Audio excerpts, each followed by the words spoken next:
एक यूनानी पुराण कथा है। नार्सिसस नाम का एक अति सुंदर युवा था।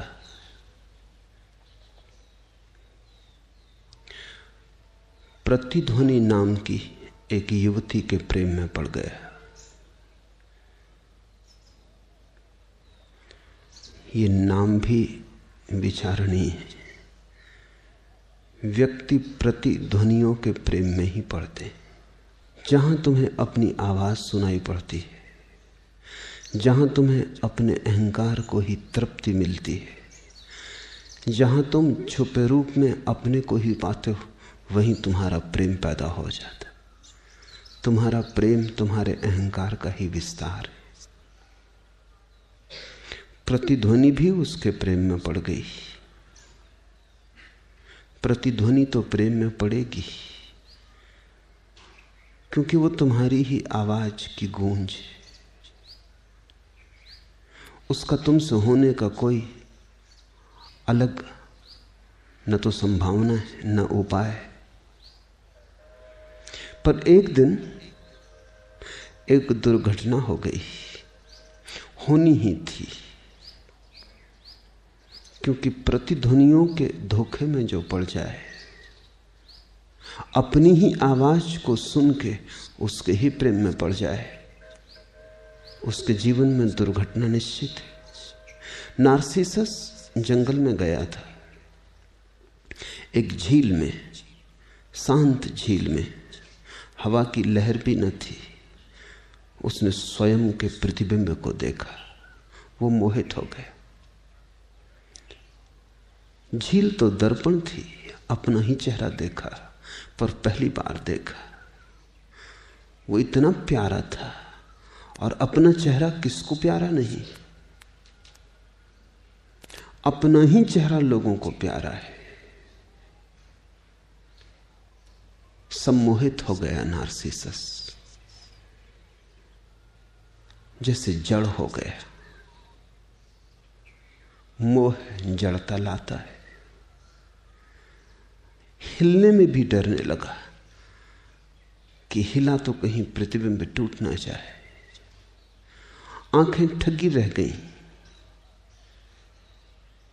वहां से हटा ही नहीं। प्रतिध्वनि प्रतीक्षा करती रही, और जब नार्सिसस न लौटा तो प्रेम मर गया। प्रतिध्वनि तो तुम्हारी ही आवाज गुनगुनाते रहो तो ही गूंज सकती है। जब तुम्हारी ही आवाज न गूंजी, थोड़ी देर प्रतिध्वनि गूंजती रहेगी, पहाड़ों में फिर खो जाएगी। नार्सिसस न लौटा। कहते हैं नार्सिसस खड़ा खड़ा उस झील के किनारे जड़ हो गया, एक पौधा हो गया। नार्सिसस नाम का एक पौधा होता है। वो पौधा झीलों के पास, झरनों के पास, नदियों के पास पाया जाता है। तुम्हें कहीं पौधा मिल जाए तो गौर से देखना, तुम उसे सदा पानी में झांकता हुआ पाओगे। वो अपने प्रतिबिंब को देखता है। ये पुराण कथा बड़ी अद्भुत है। अगर तुम अपने में ही ज्यादा मोहित हो गए तो चैतन्य खो जाता है। तब तुम आदमी नहीं रह जाते, पौधे हो जाते हो। तब तुम्हारे भीतर की मनुष्यता विलीन हो जाती, तुम्हारे भीतर की आत्मा नकार हो जाती। तुम वापस गिर जाते हो, तुम पतित हो जाते हो। पौधे का भी कोई स्वातंत्र है। मनुष्य स्वतंत्र है, चल सकता है। पौधा बंधा है, पैर नहीं है उसके पास, जड़ें। ये नार्सिसस का पौधा हो जाना केवल इस बात की सूचना देता है कि जो व्यक्ति भी अहंकार के प्रतिबिंबों में उलझ जाएगा, उसके पैर भी नष्ट हो जाते हैं, जड़ें हो जाती, वो रुक जाता, उसकी गति ठहर जाती, हिलने डुलने की भी स्वतंत्रता खो जाती। और यही करीब करीब सभी मनुष्यों के साथ होता है।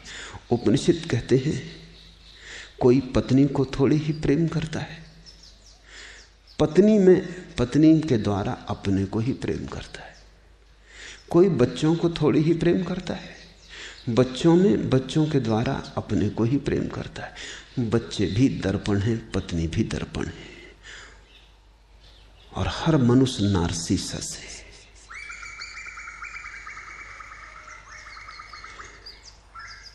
ऐसी मनुष्य की जो चित्त दशा है,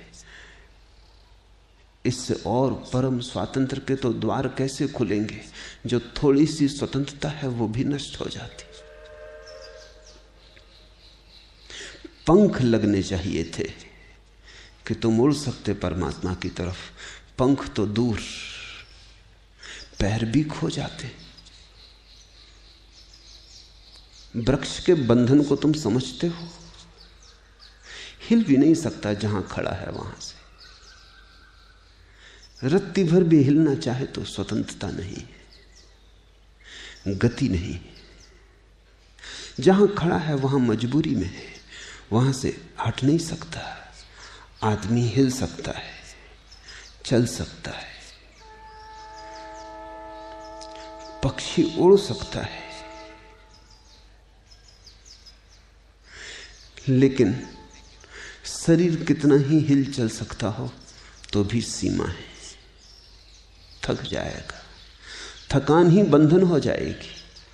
और पक्षी कितना ही उड़ सकता हो मीलों भी, तो भी मीलों में कहीं आकाश ना पा जाता है, थक जाएगा।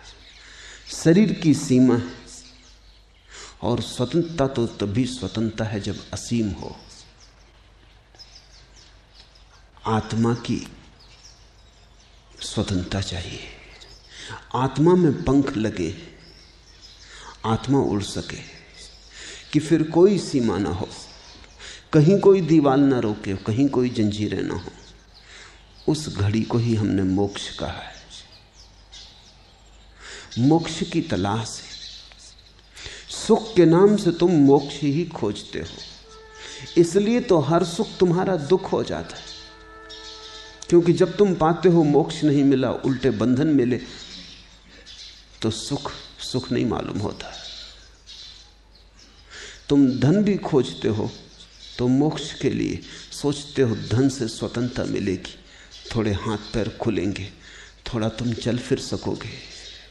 गरीब का आकाश बड़ा छोटा है, अमीर का जड़ा बड़ा होगा, थोड़ी सुविधा होगी। लेकिन जब तुम धन पा लेते हो तब तुम पाते हो ये तो गरीब से भी छोटा आकाश हो गया। ये धन पंख नहीं बना, जंजीरें बन गया। अब इसे छोड़ के तुम हट ही नहीं सकते। कहानियां हैं कि अमीर मर जाते हैं तो मर के सांप होकर बैठ जाते हैं अपनी तिजोरियों पर, जिंदा हालत में भी वो सांप ही होकर बैठे रहते। मरने के बाद क्या होता है इसमें जाने की बहुत जरूरत नहीं। जिसके पास धन है, धन कहीं खो ना जाए इस चिंता से भयातुर रहता है, बैठा ही रहता है, पहरा देता रहता है। भोगना तो असंभव, मालिक भी नहीं रह जाता, करीब करीब पहरेदार हो जाता है। तुम ऐसे धनी को मुश्किल से पाओगे जो अपने धन का मालिक है। गरीब चाहे अपनी निर्धनता का मालिक भी हो, लेकिन अमीर अपने धन का मालिक नहीं। धन को भी आदमी गौर से खोजोगे तो स्वतंत्रता के लिए ही चाहता है, पद को भी स्वतंत्रता के लिए ही चाहता है। पद होगा, शक्ति होगी, सामर्थ्य होगी तो इतने बंधन न रह जाएंगे, तुम कुछ बंधन तोड़ सकोगे, तुम थोड़े अज्ञात और अनजान में भी प्रवेश कर सकोगे। यदि मनुष्य की चेतना में ठीक ठीक खोजा जाए तो मोक्ष का ही स्वर बजता है। वो हर तरफ से मुक्ति चाहता है, इसलिए जहां भी बंधन बनने लगते हैं वहीं बेचैनी हो जाती।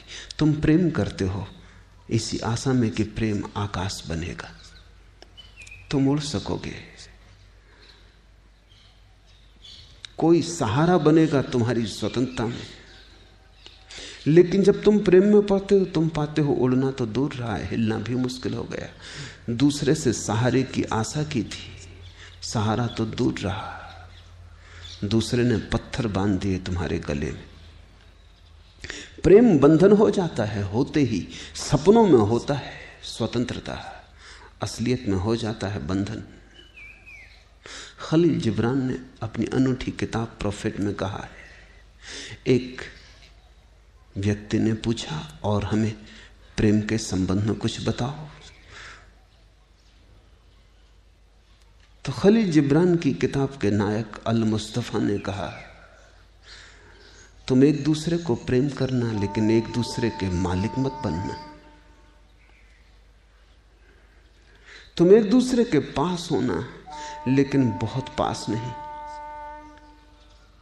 तुम ऐसे ही होना जैसे मंदिरों के खंभे होते हैं,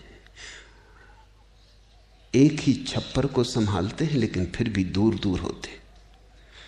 अगर मंदिर के खंभे बहुत पास आ जाएं तो मंदिर गिर जाएगा। प्रेमी से भी थोड़े दूर होना ताकि दोनों के बीच में स्वतंत्र आकाश हो। अगर बीच का स्वतंत्र आकाश बिल्कुल ही खो जाए तो तुम एक दूसरे के ऊपर अतिक्रमण बन जाओगे, आक्रमण बन जाओगे। मगर ये सब बात तो किताबों में है। आदमी के जीवन में तो जिससे प्रेम होता है हम उससे उसकी सारी स्वतंत्रता छीन लेना चाहते हैं, क्योंकि प्रेम होते ही भय होता है कि कहीं ये प्रेम किसी और की तरफ ना मुड़ जाए। जो प्रेम मुझे मिला है कहीं कोई इसका और मालिक ना हो जाए। धन मिलता है तो धन खो ना जाए, प्रेम मिलता है तो प्रेम ना खो जाए।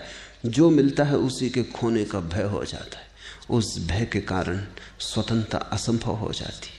भय के साथ कैसी स्वतंत्रता? निर्भय में ही स्वतंत्रता का फूल खिलता है। और प्रत्येक व्यक्ति के प्राण बस एक ही बात के लिए रोते, एक ही बात के लिए गुनगुनाते, एक ही बात के लिए खोजते हैं, वह है मोक्ष। जहां तुम्हें मुक्ति मिलेगी वहीं तुम आह्लादित होने लगोगे। जहां तुम्हें बंधन मिलेगा वहीं तुम उदास होने लगोगे। अगर तुम इतने उदास हो तो कारण साफ है। चाहा था मोक्ष, मिली जंजीरें। मांगा था आकाश, मिला कारागृह। खोजते थे पंख, पैर भी कट गए। चाहते थे मुक्ति, जो पास था वो भी दांव पर लग गया और खो गया। और जिसकी आशा की थी उसके कहीं दूर भी कोई आसार नजर नहीं आते, इसलिए तुम उदास हो। परमात्मा शब्द का अगर कोई भी अर्थ हो सकता है तो मोक्ष। इसलिए परम ज्ञानियों ने परमात्मा शब्द का उपयोग भी नहीं किया। महावीर मोक्ष की बात करते हैं, परमात्मा की नहीं, क्योंकि परमात्मा शब्द के साथ बड़ी भ्रांतियां जुड़ गई, उसके साथ भी बड़े कारागृह जुड़ गए।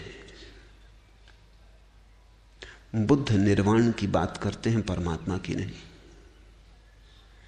जानकर ही। क्योंकि परमात्मा के नाम पर भी हिंदू हैं, मुसलमान हैं, ईसाई हैं, ये नए बंधन खड़े हो गए। हिंदू हिंदू होने से बंधा है, मुसलमान मुसलमान होने से बंधा है, कोई मस्जिद से बंधा है, कोई मंदिर से बंधा है। और धर्म तो मुक्ति है, इसलिए धर्म का न तो कोई मंदिर हो सकता, न कोई मस्जिद हो सकती। और जिस दिन तुम धार्मिक हो जाओगे उस दिन मंदिर में भी तुम्हें वही दिखाई पड़ेगा, मस्जिद में भी तुम्हें वही दिखाई पड़ेगा। तब तुम कभी मस्जिद में भी प्रार्थना कर लोगे, कभी मंदिर में भी प्रार्थना कर लोगे।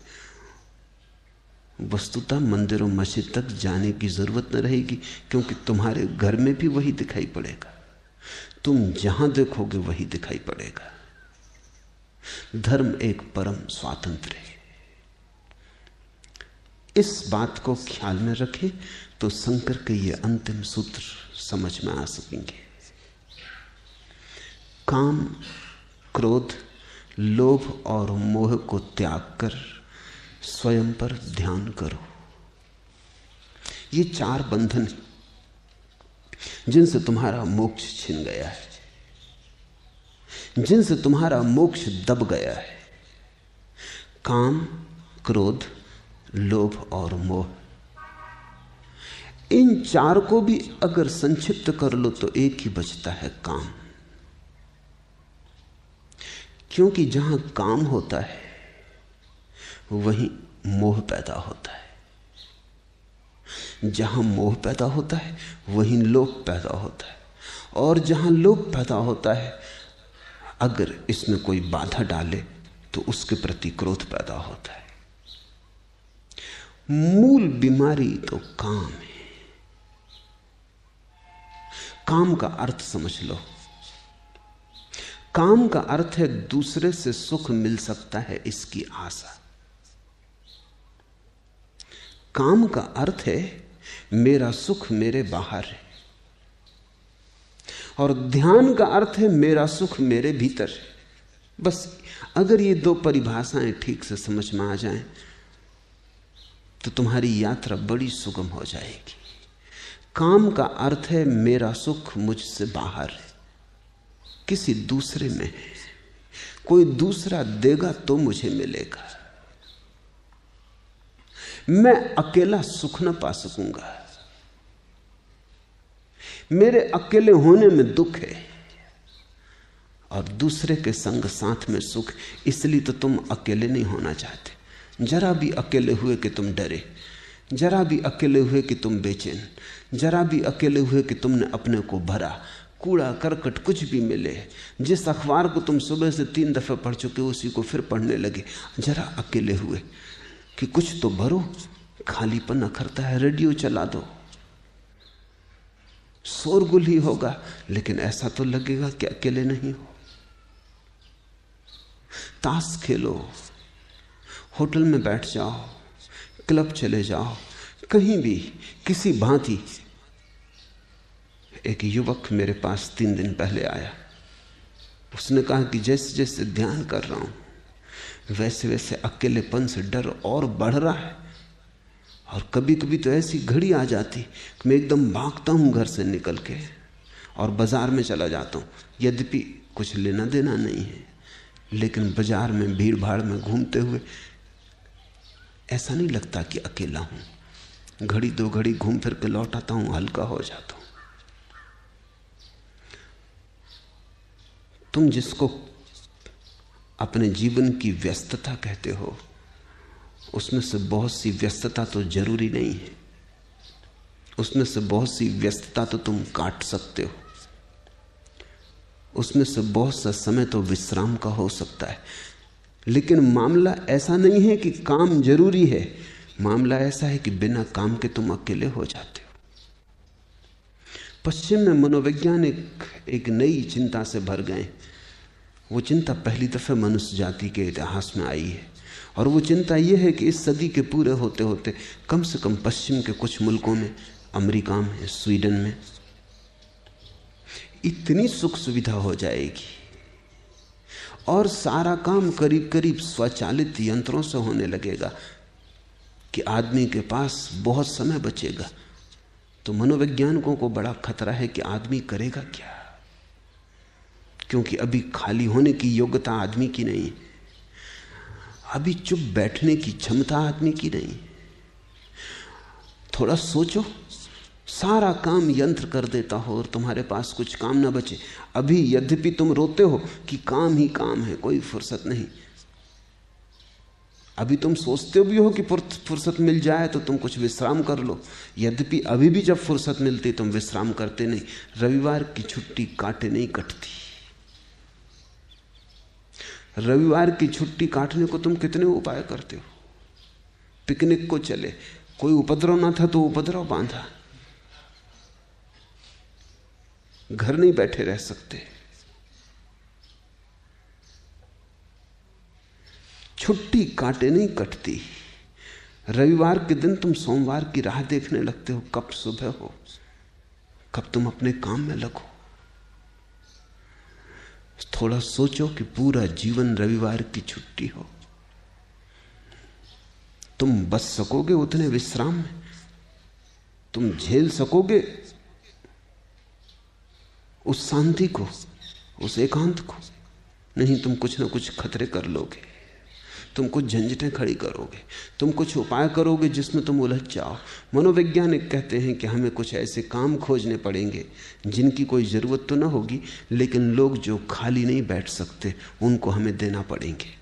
और एक बड़ी अनूठी बात ख्याल में आनी शुरू हुई है, और वो ये कि जो लोग बिल्कुल खाली बैठने को राजी होंगे उनको सरकार तनख्वाह देगी कि वो खाली बैठने के लिए राजी।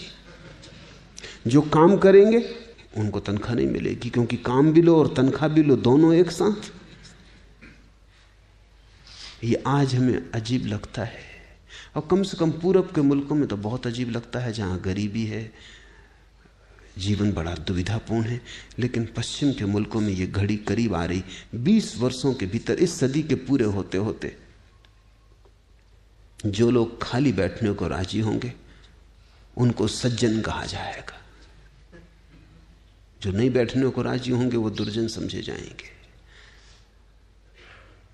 खाली लेकिन वही बैठ सकता है जिसे थोड़ा ध्यान का रस लगाओ।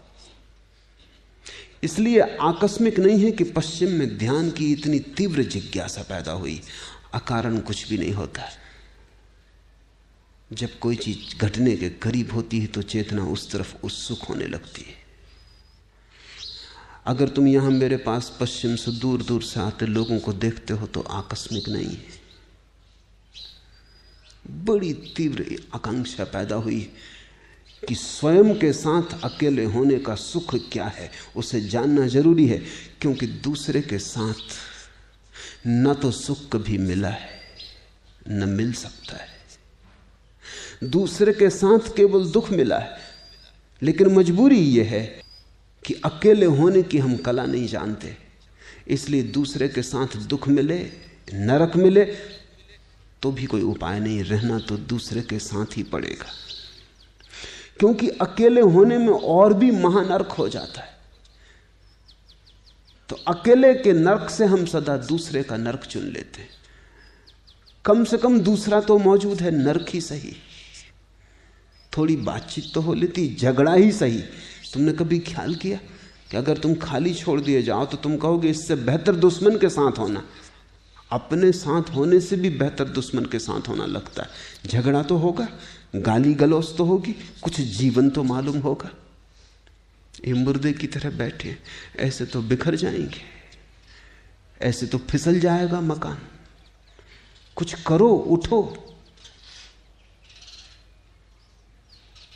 लोग अपने कमरे में उठ के कुछ भी करने लगते हैं।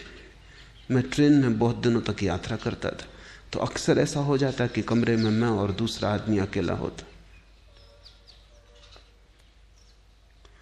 तो मैं देखता रहता कि दूसरा आदमी क्या कर रहा है। मैं उससे बोलता भी नहीं, क्योंकि मेरे बोलने से वो उसकी असलियत का पता ही नहीं चलेगा। बोलने की तो वो इच्छा ही में है। वो कई दफ़ा कोशिश भी करता बोलने की, आप कहाँ जा रहे हैं, मैं हाँ हूँ करके जवाब दे के फिर अपनी आंख बंद कर लेता।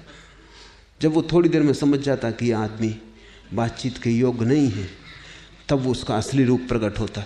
वो कभी अपना सूटकेस खोलेगा, मैं देख रहा हूँ कि कोई काम नहीं है उसको, फिर बंद कर देगा, फिर जमा लेगा। खिड़की खोलेगा, बंद करेगा। बेचैनी है, पंखा चलाएगा, बंद कर देगा। बाहर हो आएगा, चाय ले आएगा, हर स्टेशन पर उतर के भजी खरीद लेगा। कुछ भी कर रहा है। नौकर को बुला लेगा घंटी बजा के, उसी से बातचीत करने लगेगा। लेकिन उसकी बेचैनी मैं समझता हूँ। ये 24 घंटे उससे अकेले होने को मिले हैं, ये काट रहे हैं, ये कांटे की तरह चुभ रहे हैं। इनको झेलना मुश्किल है। यद्यपि अगर तुम उससे पूछो तो वो कहेगा कि कहाँ फुर्सत है। कभी ध्यान भी करना चाहता हूँ तो फुर्सत नहीं है। अब ये 24 घंटे मिले थे, 24 घंटे में तो आदमी महावीर हो जाए। अगर 24 घंटे एक स्वर से शांत हो जाए। 24 घंटे तो मैं ज्यादा कह रहा हूं, जैनी नाराज ना हो, क्योंकि महावीर ने तो कहा है 48 मिनट में। मैं तो 24 घंटे कह रहा हूं तुम्हारी सामर्थ्य सोच के। महावीर ने तो कहा 48 मिनट आदमी परम शून्य हो जाए, रम जाए। बस इससे ज्यादा की जरूरत नहीं है, परम ज्ञान उपलब्ध हो जाएगा। 48 मिनट, पूरा घंटा भी नहीं। लेकिन 48 सेकंड भी मुश्किल है, 48 मिनट तो दूर। 48 सेकंड भी तुम एक स्वर से शांत न रह सकोगे, तुम 1000 व्याघात पैदा कर लोगे। काम का अर्थ है दूसरे में सुख, यद्यपि मिलता कभी नहीं। यही तो मनुष्य की मूढ़ता है। शंकर ऐसे ही तुमको मूढ़ नहीं कहे जाते, कारण से कहते हैं, खूब सोच विचार के कहते हैं। जिस रेत से तेल नहीं निकला उससे तुम निकालते ही चले जाते हो, और ऐसा भी नहीं है कि तुम्हें पता नहीं। अगर पता ना होता तो तुम अज्ञानी थे। अज्ञानी माफ किया जा सकता है, मूढ़ को माफ नहीं किया जा सकता। मूढ़ वो है जिसे पता भी है और फिर भी निकाल रहा है, क्योंकि करे क्या, रेत ही है और कुछ दूसरा स्रोत पता नहीं जहां से तेल निकाला जा सके। खाली भी नहीं बैठा रह सकता, तो रेत से ही निकाल रहा है। तुम जरा गौर करो अपने जीवन पर। यह मूढ़ता की बात तुमसे ही कही गई है, इसे थोड़ा विचार करो। तुमने कितनी बार काम वासना नहीं की, कितनी बार तुम कामातुर नहीं हुए, कितनी बार मन काम के मेघों से आच्छन्न नहीं हुआ। कभी वर्षा हुई, कभी तृप्ति हुई, कभी संतोष फला, कभी सुख आया। लेकिन तुम सोचने में भी डरते हो कि अगर इस पर सोचेंगे तो खतरा है, फिर करेंगे क्या। यही तो एक उलझाव है। इससे ही तो अपने को किसी तरह उलझाए, किसी तरह जीवन को काटे जा रहे हैं। अगर ये खेल भी बंद हो गया तो फिर हाथ खाली। काम वासना ही पूरा खेल है, पूरा संसार है। उसी में तुम उलझे, उसी में तुम दबे, उसी में तुम बोझिल चलते चले जाते हो, और जानते हुए कि ये राह कहीं ले नहीं जाएगी, कभी नहीं ले गई है। लेकिन मन धोखा दिए जाता है। मन कहता है अभी तक ना ले गई हो, लेकिन हो सकता है कल ले जाए। किसी को ना ले गई हो सकता है मुझे ले जाए, हो सकता है मैं अपवाद हूं। ऐसा प्रत्येक व्यक्ति सोचता है। कहते हैं अरब में एक कहावत है कि परमात्मा जब भी किसी को बनाता है तो उसके कान में एक मजाक कर देता है। उसके कान में कह देता है तुझे मैंने अपवाद बनाया, तुझे मैंने खास बनाया, और सब ऐरे गहरे नत्थु खैरे। तुझे मैंने विशेष बनाया है। सभी को कह देता है, लेकिन तकलीफ ये है जिसको भी बना के भेजता उसी के कान में मंत्र दे देता, और सभी इसी ख्याल में चलते हैं कि और सब ऐरे गहरे नत्थु खैरे, मैं कुछ खास हूं। अब परमात्मा ही मजाक कर दे तो बड़ा मुश्किल हो जाता है। हर एक को याद है कि चलते वक्त कहा था उसने, हालांकि तुम किसी से कहते नहीं। कहो तो दूसरे हंसते हैं, क्योंकि उनको भी उसने कहा। वो कहते तुमको कैसे कह सकता है, इसलिए तुम भी किसी से नहीं कहते, दूसरे भी तुमसे नहीं कहते। तुम भी बताने की कोशिश करते हो बिना बताए, दूसरा भी बताने की कोशिश करता है बिना बताए। जो जोर जोर से चिल्ला के कहने लगते हो उनको तुम पागल खाने में बंद कर देते हो। लेकिन हर एक के मन में एक भ्रांति है कि मैं अपवाद हो सकता हूं। बुद्धों ने कहा नहीं मिला सुख, काम वासना के मरुस्थल खोज डाले, एक मरुद्धान भी ना पाया। महावीरों ने कहा, शंकर कहते हैं कि बड़ी यात्रा की, मरुद्धान तो दूर, खजूर की छाया भी ना मिली। खजूर की भी कोई छाया होती, लेकिन वो भी ना मिली। लेकिन तुम सोचे चले जाते हो कि हो सकता है इन्हें ना मिली हो, बेचारे चूक गए हो,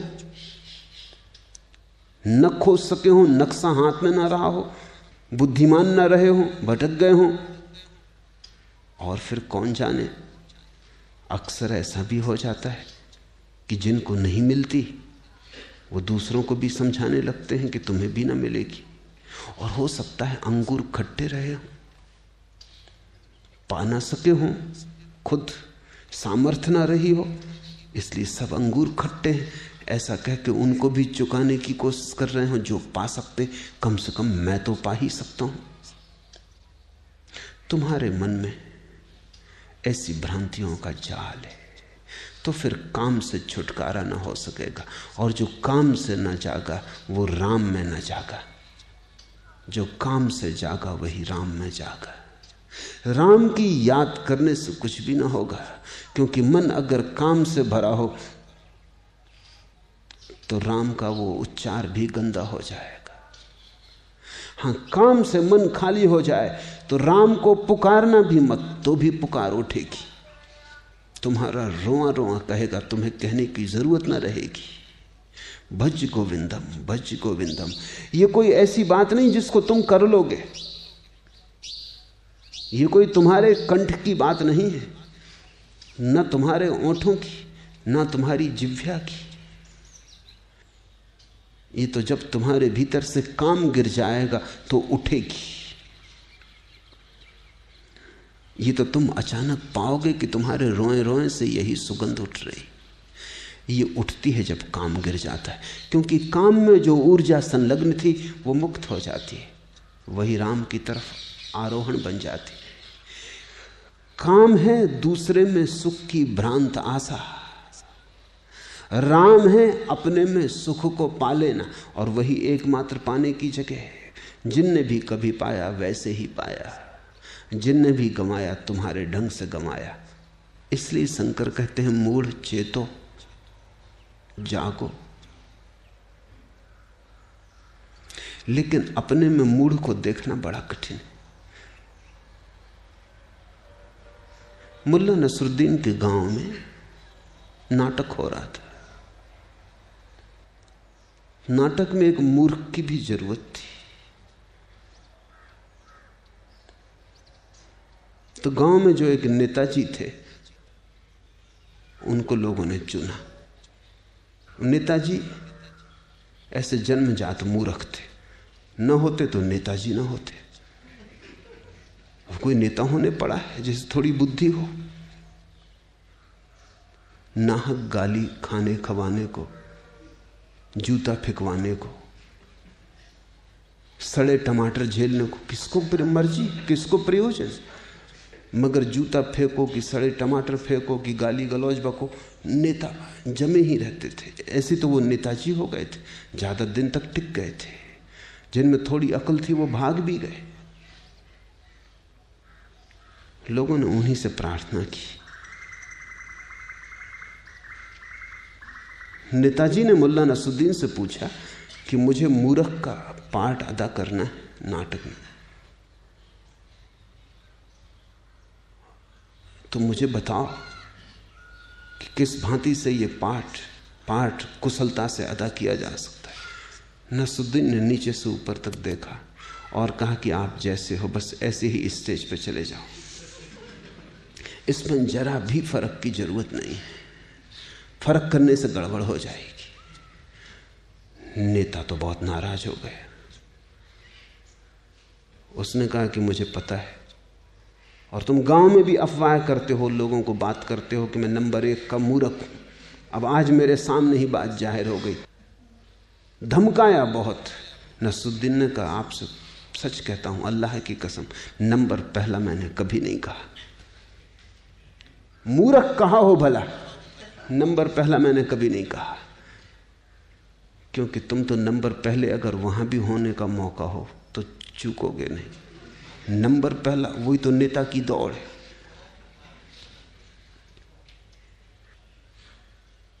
तुम में सारी दुनिया जो देख ले वो भी तुम स्वयं नहीं देख पाते। आंख के अंधे। सबको जो पहचान में आ जाए वो भी तुम्हारी पहचान में नहीं आता। इससे बड़ी मूढ़ता और क्या हो सकती है इस संसार में कि जिन जिन अनुभवों से तुम हजारों बार गुजर चुके हो, और एक भी बार सुख नहीं पाया, उनकी फिर आकांक्षा करने लगते हो। कब जागोगे? क्योंकि काम में जो सोया है वही सोया है, जो काम से जागा है वही जागा है। और काम से जागो तो ही ध्यान की यात्रा शुरू होती, क्योंकि ध्यान का अर्थ है स्वयं में है सुख। दूसरे में हारो, बहुत खोज चुके हैं, पछताओ, वापस घर आओ। काम, क्रोध, लोभ और मोह को त्याग कर स्वयं पर ध्यान करो। शंकर जान के कहते हैं, इन चार को छोड़ दो तो ही स्वयं पर ध्यान हो सकेगा। काम अगर छूट जाए, दूसरे में सुख है ये बात अगर छूट जाए, बस इतनी सी ही बात है, इतने पे सब दारमदार है। इतना दिख जाए कि दूसरे में सुख नहीं है, सब हो गया, क्रांति घटित हो गई। क्योंकि जैसे ही दूसरे में सुख नहीं है, तुम दूसरे का मोह ना करोगे। अब मोह क्या करना है? मोह तो हम उस चीज का करते हैं जिसमें सुख की आशा है, उसको संभालते हैं, बचाते हैं, सुरक्षा करते हैं, कहीं खो ना जाए, कहीं मिट ना जाए, कहीं कोई छीन ना ले। मोह तो हम उसी का करते हैं जहां हमें आशा है कल सुख मिलेगा। कल तक नहीं मिला, आज तक नहीं मिला, कल मिलेगा, इसलिए कल के लिए बचा के रखते। आज तक का अनुभव विपरीत है, लेकिन उस अनुभव से हम जागते नहीं। हम कहते हैं कल की कौन देख आया, शायद कल मिले। और अगर मोह न हो तो लोभ का क्या सवाल है? लोभ का अर्थ है जिसमें सुख मिलने की तुम्हारी प्रतीति है, उसमें और सुख मिले। अगर 10 रुपए तुम्हारे पास हैं तो 1000 रुपए हों, ये लोभ है। अगर एक मकान तुम्हारे पास है तो 10 मकान हो, ये लोभ है। लोभ का अर्थ है जिसमें सुख मिला उसमें गुणनफल करने की आकांक्षा। मोह का अर्थ है जिसमें मिला उसे पकड़ लेने की, परिग्रह करने की, आसक्ति बांधने की।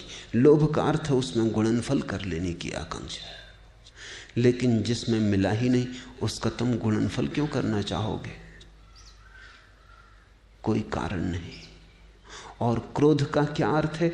जिसमें तुम्हें दिखाई पड़ता है सुख मिलेगा, उसमें अगर कोई बाधा डालता हो तो क्रोध पैदा होता है।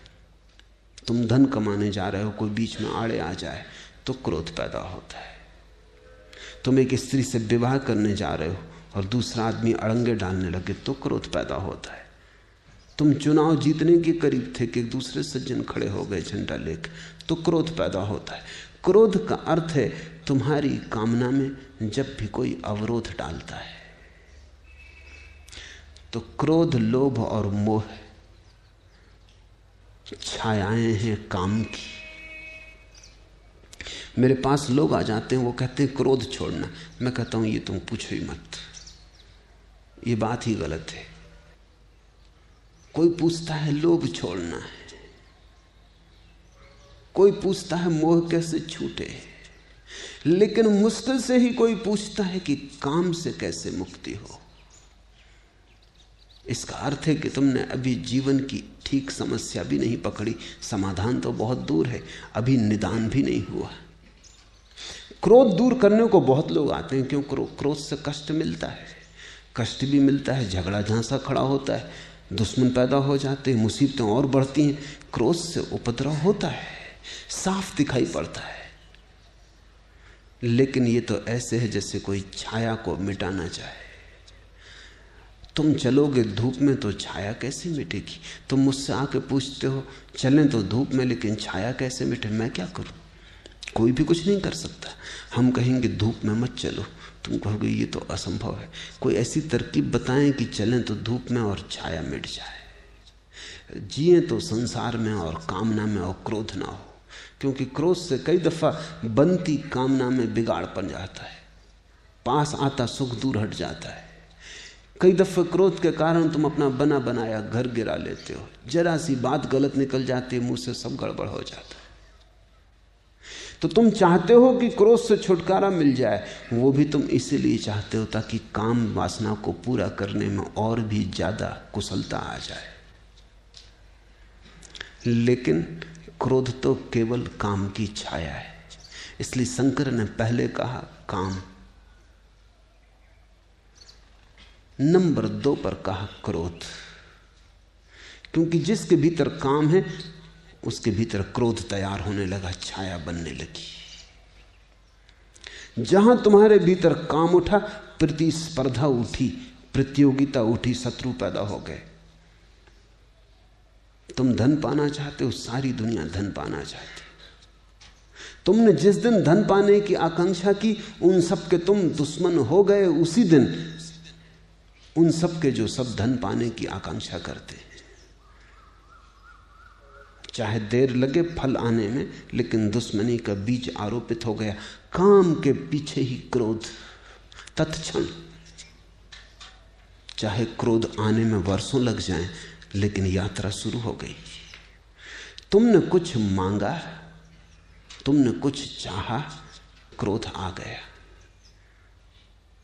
अभी तुम कहोगे अभी तो पता भी नहीं चलता क्रोध का कुछ, अभी तुम बिल्कुल प्रसन्न चित्त बैठे।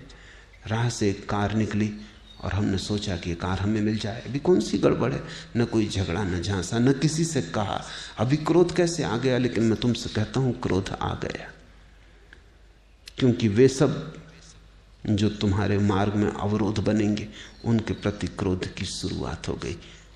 तुम्हारे अचेतन में क्रोध की छाया बनने लगी, जल्दी ही चेतन तक प्रवेश करेगी, क्योंकि ये कार पाने के लिए प्रतिस्पर्धा करनी होगी, संघर्ष करना होगा, दुश्मनी मोल लेनी होगी। दुश्मनी तुमने ले ही ली। जीवन में अगर तुमने कोई ऐसी चीज चाही जिसको चाहने से दूसरों के जीवन से वो छिनेगी, तो क्रोध पैदा हो गया। अगर तुमने कोई ऐसी चीज जीवन में चाही जिसको चाहने से और तुम्हें मिलने से किसी का कुछ भी ना छिनेगा, तो क्रोध पैदा ना हुआ। लेकिन वैसे तो सिर्फ एक ही चीज है, वही परमात्मा है, भज गोविंदम।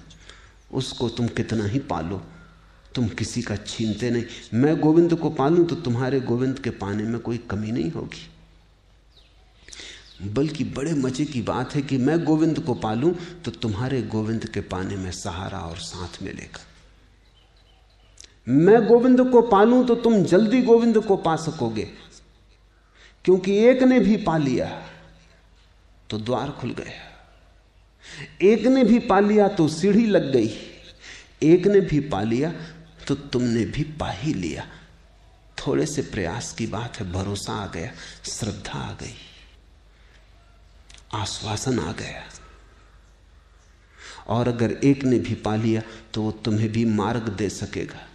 उसको ही तो हम गुरु कहते हैं, जिसने पा लिया वो तुम्हें भी कह सकेगा ये रहा मार्ग। वो तुम्हें भी थोड़े इशारे दे सकेगा। एक परमात्मा ही ऐसा है जिसे पाने से उसकी मात्रा में कोई कमी नहीं पड़ती, बल्कि मात्रा ज्यादा उपलब्ध हो जाती। एक परमात्मा ही ऐसा है जो अर्थशास्त्र का विषय नहीं है। एक परमात्मा ही ऐसा है जिससे कोई पाले तो उसके कारण कोई गरीब नहीं होता, बल्कि एक के पाने के कारण सभी समृद्ध हो जाते। एक के पाने में जैसे सभी को मिल जाता। जब बुद्ध ने पाया, शंकर ने पाया, कृष्ण ने पाया, क्राइस्ट ने पाया, तो उस दिन सारे जमीन पर वर्षा हुई। अब जो अपने घड़ों को उल्टा रखे बैठे थे उनका तो क्या किया जाए, लेकिन जिनके घड़े भी सीधे थे भर गए। पाया कृष्ण ने, भर गए हजारों घड़े। पाया बुद्ध ने, भर गए हजारों घड़े। पाया शंकर ने, नाच उठी हजारों आत्माएं। शंकर का ये आनंद उत्सव अकेले का नहीं था। इसे थोड़ा समझो, वही सुख है जो बांटा जा सके, वही सुख है जो अपने आप बंटता है, फैलता है। वही सुख है जो तुम्हारे पाने से किसी का छिने ना, बल्कि तुम्हारे पाने से अनंत को मिल जाए। उसको ही हमने महासुख कहा है, आनंद कहा है। जिसे तुम सुख कहते हो तो वो तो बड़ी छीछा लेदर है। वो तो ऐसा है, पुरानी पुराण में कथा है, एक चील एक कचरे घर से एक मरे चूहे को ले उड़ी। जैसे ही उसने मरे चूहे को पकड़ा, 2500 चीलें उसके पीछे चक्कर काटने लगी। छीना झपट शुरू हो गई, हमला शुरू हो गया। वो जो चील जो मरे चूहे को अपने मुंह में लटकाई थी, जगह जगह उसके पंखों में चोंचे मारी गई, घाव हो गए, खून गिरने लगा। वो बड़ी हैरान हुई कि अभी तक कुछ भी न था और अब अचानक, लेकिन उसने भी मरा चूहा छोड़ा नहीं। वो तो ऐसा हुआ कि तीव्र झपट्टे में उसके मुंह से चीत्कार निकली और चूहा छूट गया। जैसे ही चूहा छूटा, वो चीलें जो इर्द गिर्द मंडराती थी सब चूहे के पीछे चली गई। वो चील अकेली रह गई। वो एक वृक्ष पर बैठ गई। वो सोचने लगी। वो चील तुमसे ज्यादा समझदार रही होगी। उसको शंकर मूढ़ नहीं कह सकते थे। वो सोचने लगी पहले तो मैं समझती थी ये चीलें मेरी दुश्मन है। वो बात गलत थी, क्योंकि चूहे के छूटते ही सारी चीलें चली गई, किसी से कोई दुश्मनी ना रही। अब कोई हमला करने को नहीं, कोई पास ही नहीं।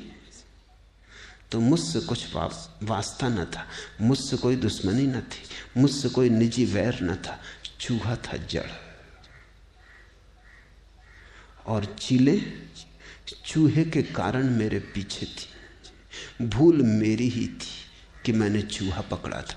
वो मैं पहले भी छोड़ सकती थी, लेकिन मैं ना समझ यही समझती रही कि उनकी दुश्मनी मुझसे है। रामकृष्ण इस पुराण की कथा को बहुत बार कहते थे, और वो कहते थे कि काम को जो मुंह में दबाए है वो मरे चूहे को मुंह में दबाए। सब तरफ क्रोध पैदा होगा, दुश्मनी पैदा होगी। हालांकि तुम कहोगे मैंने किसी का भी कुछ नहीं बिगाड़ा, मैं अपने चुपचाप अपने घर में रहता हूं, अपनी घर गृहस्थी की फिक्र करता हूं, मैं किसी के लेन देन में नहीं आता, फिर क्यों लोग मेरे दुश्मन हैं? लेकिन तुम लेन देन में आ ही गए। एक सुंदर स्त्री को तुमने विवाह कर लिया, पूरा गांव उत्सुक था। अब तुम कहते हो मैं अपने घर गृहस्थी में रह रहा हूं। तुम रहो भला घर गृहस्थी में, लेकिन पूरे गांव से तुमने झगड़ा मोल ले लिया। हिंदुस्तान में पुराने दिनों में ऐसा रिवाज था, बुद्ध के समय तक जारी रहा, कि जो सुंदरतम लड़की होती गांव की उसको विवाह नहीं करने देते थे, क्योंकि उससे बहुत कलह मच जाएगी। उसको नगर वधू बना देते थे, उसको वैश्या बना देते थे। वो गांव के लोगों को शांत रखने का उपाय था। आम्रपाली का तुमने नाम सुना होगा, वो नगर वधू थी। नगर वधू का मतलब ये था वो सबकी पत्नी। जो बहुत सुंदर स्त्री होती, गांव में युवती होती, उसको फिर एक की स्त्री नहीं बनने देते थे, क्योंकि एक का बनाना बहुत संघर्ष का कारण होगा, तलवारें खिंच जाएंगी, झंझट मचेगी। उसको सभी का बना देना उचित है, झगड़ा झांसा नहीं होगा। मगर वहां जहां काम वासना का जगत है, वहां तुम कितने ही उपाय करो, झंझट झगड़ा तो बना ही रहेगा। आम्रपाली के द्वार पर भी झगड़े हो जाते थे, क्योंकि आम्रपाली भी एक रात किसी एक को ही मिल सकती थी। पूरा गांव ही नहीं, आसपास के गांव, दूर दूर के नगर में लोग उत्सुक थे। अब एक स्त्री कितनों को उपलब्ध हो सकती थी? भला तुम नगर वधू बना दो, ये भी बड़ा अमानवीय है, लेकिन एक रास्ता निकाला था किसी तरह सुलझ समझ रखने का। शांति बनाए रखने का, लेकिन फिर भी कुछ हल नहीं होता था। फिर गरीब थे, अमीर थे, सम्राट थे, जब सम्राट नगर वधु के द्वार पर होता तो बाकी लोगों का तो क्यू में खड़े होने का उपाय न था, तो वो जलते मरते बुझते। जब चूहा मुंह में हो मरा तो बाकी सब तरफ चीलें हमला करेंगी ही, ये स्वाभाविक है। थोड़ा चूहा को छोड़ के देखो, अचानक तुम पाते हो सारा जगत मित्र हो गया। काम वासना के जाते ही सारा जगत मित्र मालूम होने लगता है। कोई शत्रु न रहा, शत्रु कोई था ही नहीं, मरे चूहे के कारण उपद्रव था। तुमने नाहक निजी दुश्मनी समझ ली थी, निज से कोई लेना देना ना था, वो मरा चूहा तुम्हारे मुंह में था। फिर चील बैठी है अकेले वृक्ष पर, उस दिन उस चील को ध्यान हो गया होगा, एक बात समझ में आ गई कि उस चूहे में सुख न था, दुख का सारा उपाय था। उसमें सारे बीज थे वैमनस्य के। काम न जाए तो क्रोध कभी नहीं जा सकता। लोग मुझसे पूछते हैं क्रोध कैसे जाए, उनको मैं कहता हूं मुश्किल। तुम बात ही गलत पूछते हो। बीज को बचाना चाहते हो, पत्तों को काटना चाहते हो, जड़ को बचाना चाहते हो, शाखाओं को काटना चाहते हो, उससे तो उल्टी कलम हो जाएगी। एक शाखा काटो 3 निकल आती। जड़ को ही काटना होगा। इसलिए शंकर पहले कहते हैं काम, वह है जड़, फिर क्रोध उसकी छाया, फिर लोभ उसका अनुसंग, फिर मोह उसकी आखिरी निष्पत्ति।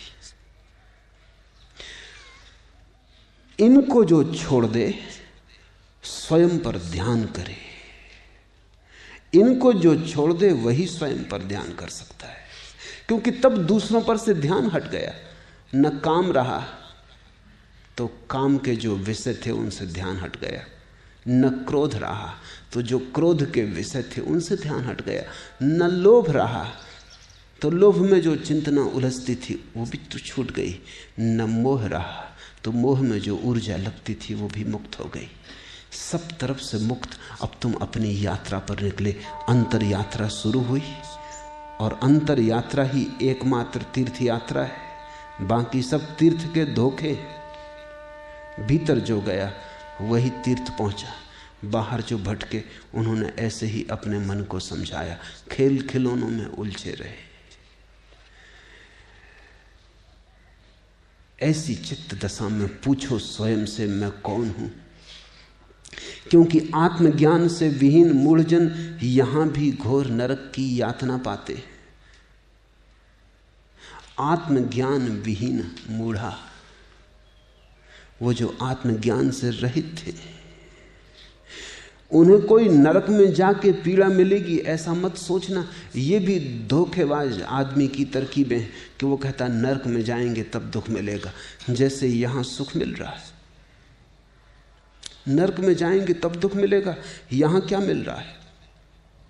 मैंने तो सुना है कि कुछ दिनों से नरक में जब लोग पहुंचते हैं तो शैतान उनसे पूछता है कहां से आ रहे? वो कहते पृथ्वी से। वो कहता अब तुम स्वर्ग चले जाओ, नरक तो तुम भोग ही चुके, अब यहां किस लिए आए हो?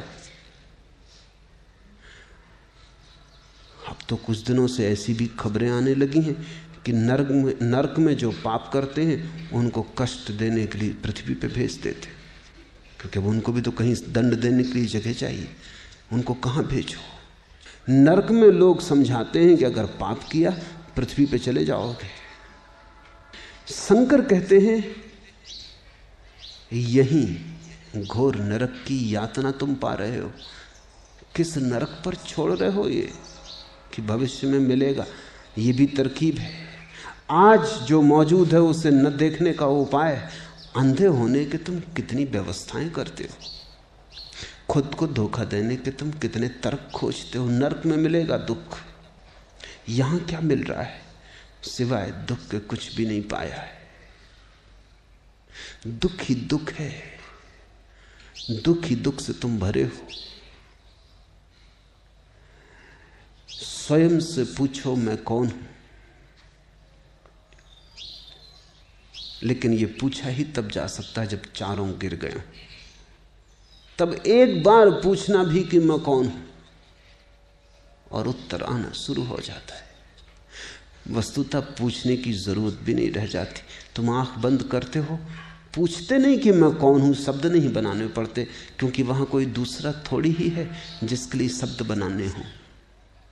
वहां तो तुम ही हो। किससे पूछना है मैं कौन हूं? तुम ही अपने आमने सामने हो, देख लो, पहचान लो, पूछना क्या है। लेकिन कहने के लिए शंकर कहते हैं। शंकर को बहुत पसंद थी एक कहानी कि एक शिष्य गुरु से बार बार पूछता कि मैं आत्मज्ञान पाने के लिए क्या करूं, और गुरु अचानक जैसे इस प्रश्न को सुनते ही बहरा हो जाता, और सब समय वो उत्तर देता। सब समय लगता कि उसके भी कान सजग हैं, छोटी छोटी बात सुन लेता। लेकिन जब भी वो शिष्य कभी पूछता कि आत्मज्ञान पाने के लिए क्या करूं, कि बस गुरु अचानक बहरा हो जाता, किसी दूसरे काम में लग जाता, उत्तर न देता। आखिर एक दिन शिष्य ने उसे हिलाया पकड़ के कि ये मामला क्या है, तुम हमेशा ठीक होते हो, 1000 बात पूछता हूं जवाब देते हो, सिर्फ यही बात। गुरु ने कहा मैं जवाब देता हूं तो सुनता नहीं, क्योंकि आत्मज्ञान को पाने का यही उपाय है, चुप रह जाना। इसलिए मैं चुप रह जाता हूं कि तू सुन, कि तू समझ। बस इतना ही कीमिया है कि भीतर अगर कोई चुप हो जाए, और जब मरा चूहा मुंह से गिर जाता है तो भीतर चुप्पी स्वाभाविक आ जाती। उस घड़ी में बोध होता है मैं कौन हूं। गीता और सहस्त्र नाम ही गाने योग्य हैं। विष्णु का रूप ही अखंड ध्यान के योग्य है। सज्जनों की संगति में ही चित्त लगाना चाहिए, दीन जनों को ही धन देना चाहिए, और हे मूढ़ सदा गोविंद को भजो। जब तक ये ना हो जाए कि ये चारों गिर जाएं और तुम अपने भीतर के आकाश में पूछ सको बिना शब्द बनाए मैं कौन हूं, तब तक गीता और सहस्त्रनाम गाने योग्य। तब तक गाओ गीता, भजो परमात्मा के 1000 नाम हैं उनको, विष्णु का रूप उस पर ध्यान करो, सज्जनों की संगति करो, दीन जनों को धन दो, बांटो जितना बांट सको, सत्य की खबर सुनो जितनी सुन सको, गीत गाओ परमात्मा के, हे मूल सदा गोविंद को भजो।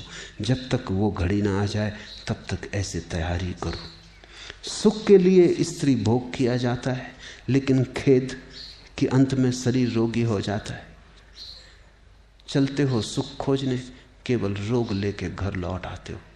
जाते हो जीवन की तलाश में, मौत से मिलन होता है। यद्यपि इस संसार में मृत्यु निश्चित है, तो भी लोग पाप करना नहीं छोड़ते। मृत्यु बिल्कुल सुनिश्चित है, और सब अनिश्चित हो, मृत्यु अनिश्चित नहीं है। एक ही बात तय है यहां की मरना है, फिर भी पाप करना नहीं छोड़ते। मरना है तो भी कौड़ी कौड़ी के लिए पाप करने को तत्पर होते हैं, जैसे सदा यहां रहना हो।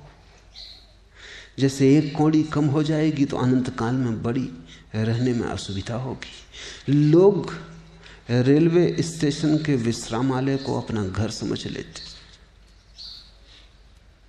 और इस भांति रहने लगते हैं, डेरा डंगल जमा के, जैसे सदा यहां रहना है। आती ही होगी ट्रेन, बजती ही होगी घंटी, जल्दी ही बोरिया बिस्तर बांध सवार हो जाना है। तुमने देखा विश्रामालय में, रेलवे स्टेशन के लोग अपना बिस्तर भी नहीं खोलते, पेटी भी नहीं खोलते, बांध के बैठे रहते हैं। जब अभी जाना ही है तो खोलना क्या। इस जीवन को विश्राम गृह से ज्यादा मत समझो। रात भर का बसेरा है, रैन बसेरा। सुबह हुए पक्षी उड़ जाएंगे अपनी अपनी यात्राओं पर। अगर ऐसा दिखाई पड़ जाए तो पाप करना असंभव हो जाता है। किसके लिए करना है, किस लिए करना है, सब यहीं पड़ा रह जाएगा। फिर पाप करने योग्य मालूम भी नहीं होता। जब सभी पड़ा रह जाएगा तो क्या प्रयोजन है। तुम जीते तो ऐसे हो जैसे सदा यहां रहना है, इसलिए पाप कर लेते हो। पाप करने के लिए स्वयं को मरण धर्म न मानना जरूरी है। ये मान्यता मन में रखनी जरूरी है कि सदा रहना, तभी पाप कर सकते हो। जितनी तुम्हें याद आने लगे मौत की, उतना ही पाप गिरने लगेगा। इसलिए मौत के स्मरण को मैं महानतम पुण्य कहता हूं, क्योंकि जिसको मौत की याद आ गई उसके जीवन से पाप असंभव हो जाता है। धन अनर्थ है, इस पर निरंतर विचार करो। सच यह है कि धन में लेस मात्र सुख नहीं। यह बात सर्वत्र देखी गई कि धनवान अपने पुत्रों से भी भय खाते। अतः हे मूल, सदा गोविंद को भजो। प्राणायाम और प्रत्याहार, नित्य और अनित्य का विवेक विचार और जप सहित समाधि की साधना, इन्हें सावधानी के साथ साधो, महासावधानी के साथ साधो। प्राणायाम और प्रत्याहार। प्राणायाम का अर्थ है कि तुम अपने को संकुचित प्राण मत समझो, प्राण को फैलाओ, उसके आयाम को बड़ा करो।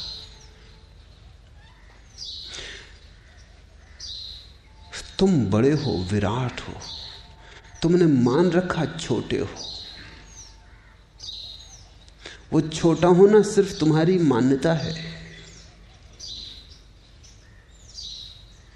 जरा गौर से देखो, कहां तुम शुरू होते हो, कहां तुम अंत होते हो। शरीर पर तुम अंत नहीं होते, क्योंकि करोड़ों मील दूर जो सूरज है, अगर वो बुझ जाए तो तुम यहां बुझ जाओगे। तुम उससे जुड़े हो। अरबों खरबों मील दूर जो चांद तारे हैं, उनसे भी रोशनी के तार तुमसे बंधे। चारों तरफ पृथ्वी के भरा हुआ जो वायुमंडल है, उसके बिना तुम न रह सकोगे। तुम उसी में श्वास ले रहे हो। जो जानते हैं वो कहते हैं हम उसमें श्वास ले रहे हैं। ऐसा कहना कठिन, वही हम में श्वास ले रहा है, ऐसा कहना ज्यादा उचित। अभी जो श्वास मेरी थी, क्षण भर बाद तुम्हारी हो गई। कह भी नहीं पाऊंगा कि तुम्हारी ना रह जाएगी, किसी और की हो जाएगी। जो शरीर आज तुम्हारा है, कभी वृक्षों में था, कभी पशुओं में था, कभी पक्षियों में था। मरोगे, फिर नदी में बह जाएगा जल, मिट्टी में मिल जाएगी मिट्टी, फिर पौधे उठेंगे, फिर वृक्ष बनेंगे। हो सकता है तुम्हारे बेटे उन फलों को खाएं जिनमें तुम्हारी मिट्टी खो गई हो। सब जुड़ा है, सब संयुक्त है। यहां कोई अलग थलग नहीं है। हम कोई छोटे छोटे द्वीप नहीं है, एक महाद्वीप है, उसके ही हम सब अंग हैं। प्राणायाम का अर्थ है फैलाओ अपने को। प्राणायाम से जिस प्रक्रिया को योग में जाना जाता है, वो केवल तरकीब है फैलाने की। गहरी श्वास लो कि छिद्र छिद्र तुम्हारे फेफड़ों का भर जाए, फिर गहरी श्वास उलीचो कि पूरी श्वास उलीच जाए। जैसे ही तुम इस प्रक्रिया को गहरा करने लगोगे, एक दिन तुम अचानक पाओगे तुम श्वास नहीं ले रहे, परमात्मा तुम में श्वास ले रहा है। ये तो केवल विधि है।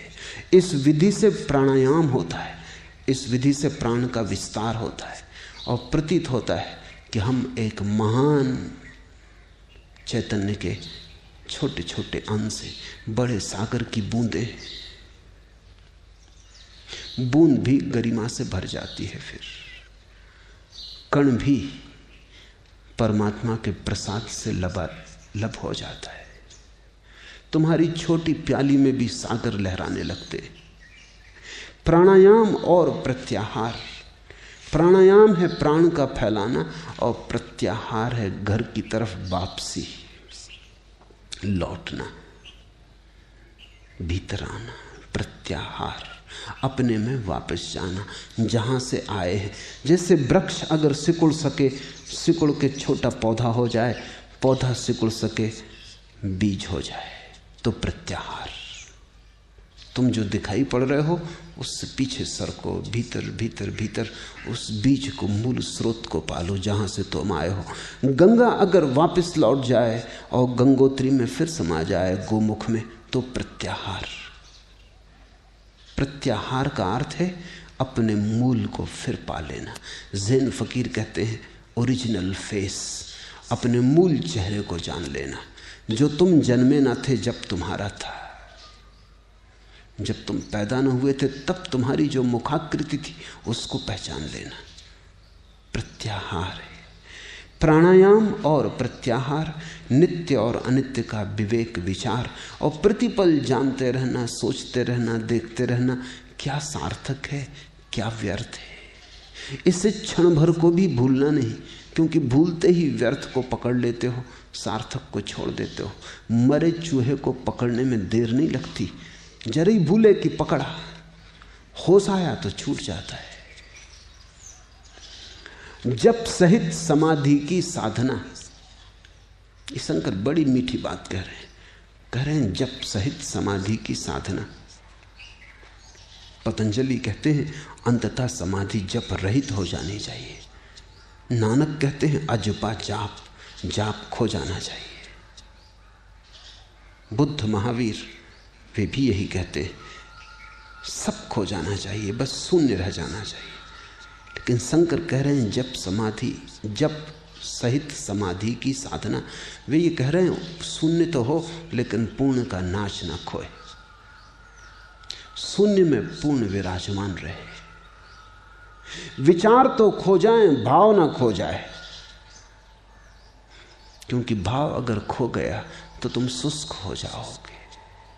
तुम शांत तो होगे लेकिन तुम्हारी शांति से गीत की धारा न बहेगी,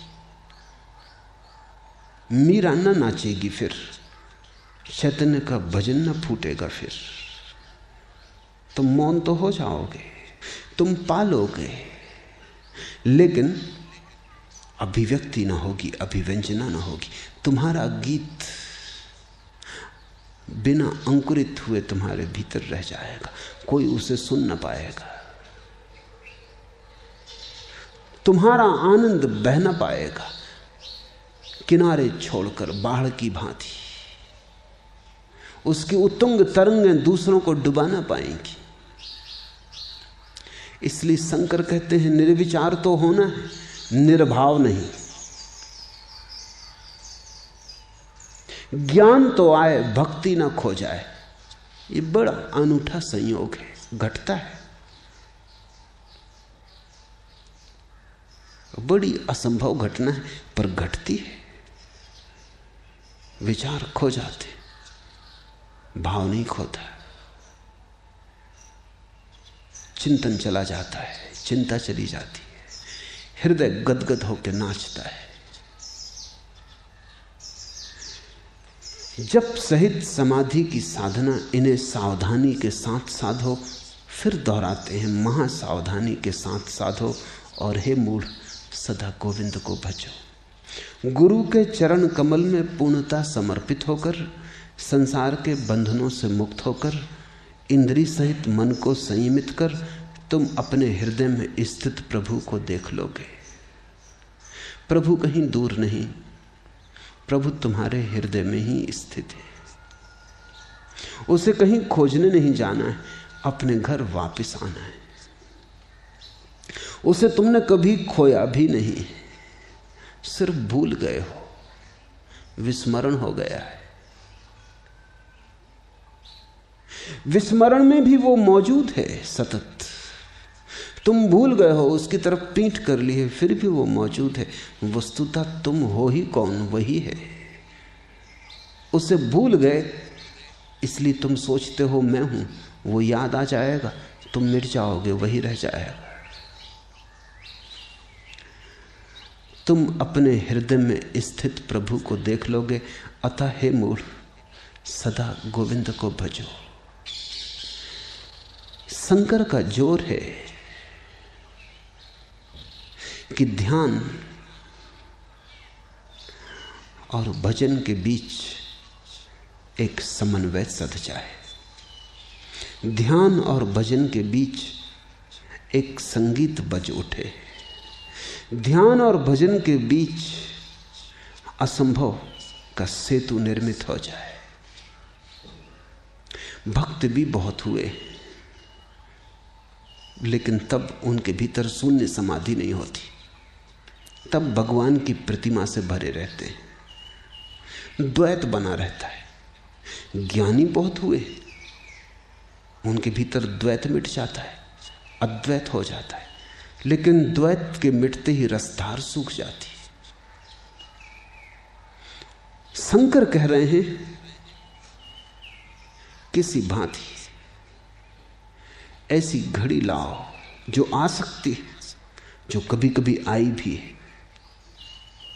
ऐसी किरण को अपने भीतर उतारो कि तुम ज्ञानियों जैसे शून्य और भक्तों जैसे पूर्ण। ज्ञान और भक्ति का संबंध जुड़ जाए तो सोने में सुगंध आ जाती है। ये आत्यंतिक घटना है, ये आखिरी घटना है, इसके ऊपर जाने का कोई उपाय नहीं। जहां भक्ति और ज्ञान संयुक्त हो जाते, जहां भक्ति ज्ञान बन जाती है, ज्ञान भक्ति हो जाता है। जहां समाधि गीत गाती है,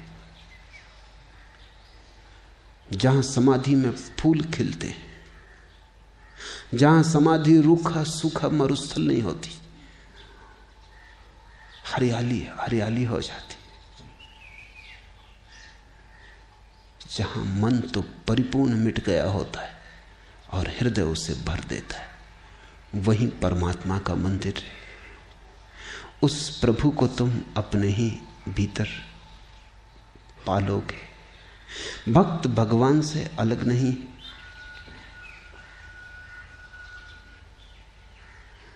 भक्त जिस दिन जान लेगा उस दिन भगवान है। लेकिन बहुतों ने जाना भगवान को, तब उनके भीतर का भक्त समाप्त हो जाता है, भगवान ही बचता है। और बहुतों ने अपने भक्त को बचाना चाहा,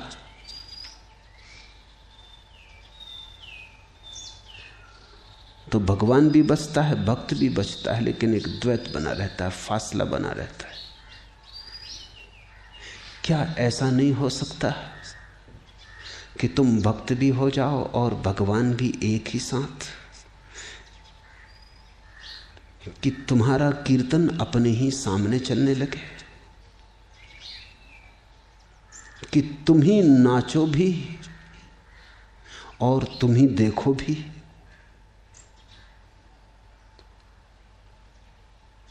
ऐसा हो सकता है, और वही शंकर की परिकल्पना है।